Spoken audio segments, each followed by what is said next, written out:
Ladies and gentlemen, welcome to Monday Night Raw. It is the aftermath to the Royal Rumble. Kicking off, we have the game Triple H getting into the face of the beast that is Brock Lesnar, a man who went through 29 other competitors to win the Royal Rumble.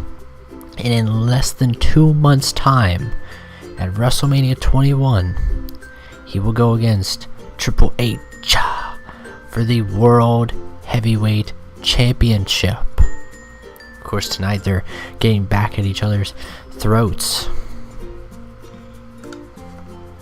Next up, we have our first match of the night, where La Resistance takes on the new team of Rhino and Kane. Still have not decided on a name for these two, but Rhino and Kane were able to get the victory, of course, with Kane. If you can think of a name, put one down in the comments below.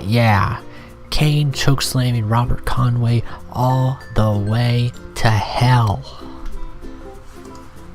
Next up, we see Ric Flair styling and profiling. He grabs the ring announcer Lillian Garcia by the hips. He grabs the women's champion by the hips, and he says, "I'm gonna take them to Space Mountain," and they both slap him across the face.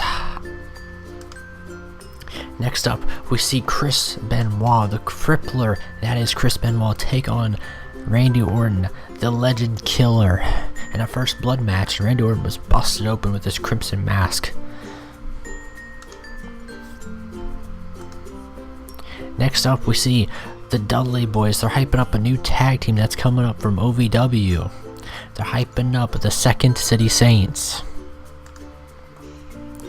And now the match where the Second City Saints and the Dudley Boys were able to get a win for Orlando, Jordan, Simon, Dean, Christian, and Tomko, which are your World Tag Team Champions. So of course this is looking good for the Second City Saints and the Dudley Boys getting a victory over the champions. Next up, we have a match where Lita was able to defeat Stacy Keibler with a moonsault. And now we have Shawn Michaels out there. He's talking how much the Intercontinental Championship means to him, that he gets to defend this championship from country to country, and it doesn't have to be spat on by the likes of Muhammad Hassan anymore. But Muhammad Hassan is so arrogant, saying that he can take on 3 men at once and defeat them, and he did it. He was able to take on Paul London, Valdez, and Paraguayo Jr., and he gets the win over Paul London with the camel clutch. After that, we have a quick segment where Sting and Booker T, they're going back and forth at each other. Sting, of course, saying that Booker T has changed his ways since WCW. And they go forth and have a match, and Sting is able to defeat Booker T by submission with a Scorpion Deathlock, but it leads to him getting attacked by Evolution, but Brock Lesnar comes for the save at the end of the show. And there we go. Ladies and gentlemen, we will see you all for SmackDown.